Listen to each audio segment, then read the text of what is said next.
What's up, guys? Welcome back to FishOfHex. Today we're going to be doing a highly requested video topic, and that is a full review on the 150 watt UFO LED grow light. Now, I use this for my Refugium, and it is approximately $30 on eBay, as you guys saw at the beginning of the video.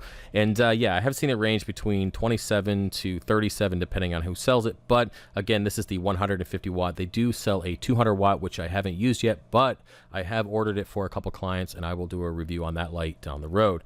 As you guys can see, it's a relatively small light, single plug with no on and off switch. So basically, anytime you add power to it, it will turn on and off. So I definitely recommend putting it on an aquarium controller like a Neptune Apex, or if you have a outlet that has a timer on it, definitely go ahead and take advantage of that because you won't be able to turn it on and off any other way.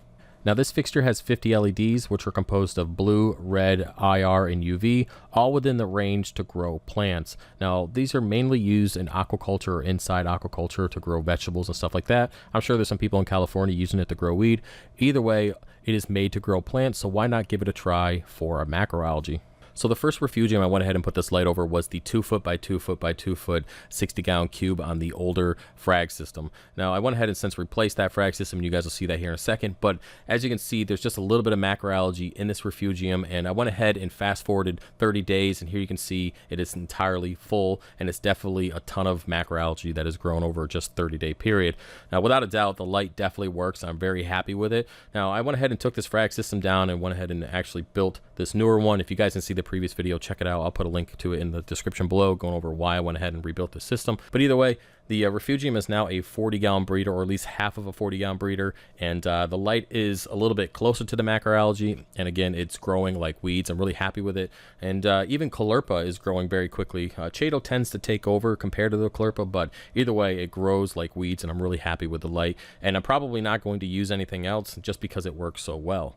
Now, one question I get all the time is, why is my macroalgae so light in color? Now, I really think it comes down to how much light you have over it, how fast it's growing, what kind of nutrients you have in the tank, and what are your iron levels. Now, way back in the day, I used to dose iron to my tank, and of course, the macroalgae was really dark in color and still grew quite quickly. Now, I haven't dosed iron in a couple years, and I probably won't unless my ICP tests tell me that I'm low. Other than that, I really think it comes down to how much light you have over it more than anything.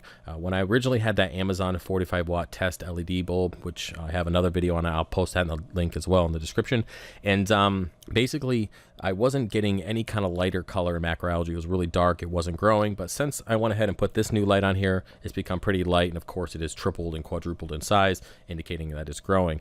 Now, I will do a video on the reef brace that I have over my custom geo sump on the 300-gallon reef. And you guys will see that that macroalgae is even lighter in color. But of course, it's growing even faster than what's growing in this Refugium here. Another question that I get all the time is, when do I turn my Refugium light on and how long do I keep it on for? Now, I usually go ahead and turn my Refugium light on 1 hour before my main display lights will turn off, giving time for the macroalgae to start to grow and pull some of that CO2 out, helping with that pH fluctuation. Now, I go ahead and keep that running all night long and then turn off 1 hour after my main display lights turn back on. All right, with all that being said, let's go to move on to the downside or the cons of this light. One thing that you'll notice right off the bat is how loud it is as soon as it turns on. For me, in this particular fixture, it's only loud for the first 30 seconds to maybe a minute, and then it will calm down and then you don't hear it. Now, I do turn it off during my videos because you can still hear it through the microphone, but it's kind of just part of the whole fish room, so I don't really notice it. Now, if this is the only thing that you have making noise in your, say, your living room, you're probably going to notice it a little bit more than I do. Now, the only other thing that I don't like about this light is that one of the diodes has died and it's only been 4 months. Now, that could have been my own fault because, as I mentioned in my previous video, I had water come through the ceiling, land on my lighting, and then, of course, cause issues with all that. Now, I didn't notice if the LED itself was actually burnt out before that, but I went ahead and took the fixture completely apart at that point and let it dry out for several days before I put it back together and turned it back on.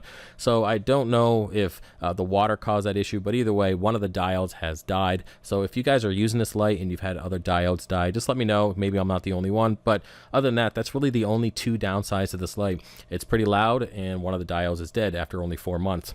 Other than that, it works great, and I highly recommend that you guys check this light fixture out. Now, is it compared to the Kessel? Definitely not, because with this hobby and everything in life, you pretty much get what you pay for. I'm definitely going to say that the Kessel is going to outperform not only on par, but overall spectrum. But for $27, you really can't ask for a better fixture. Well, guys, that's about it for this video. I hope you enjoyed it. If you are looking to buy this fixture, I'll go ahead and put a link to it in the description below. I haven't really hooked up any kind of Amazon links. I know that there's other people who put an Amazon link in there so they get a portion of the sales, but I'm just going to go ahead and give you guys the eBay link because I don't really care about that stuff. You guys might as well get the best deal possible, so just go through eBay. Now, if you have any questions about this fixture, please put them in the comment section below, and I will get back to you as soon as I can. And any other questions, let me know, and I will see you guys in the next video. Peace.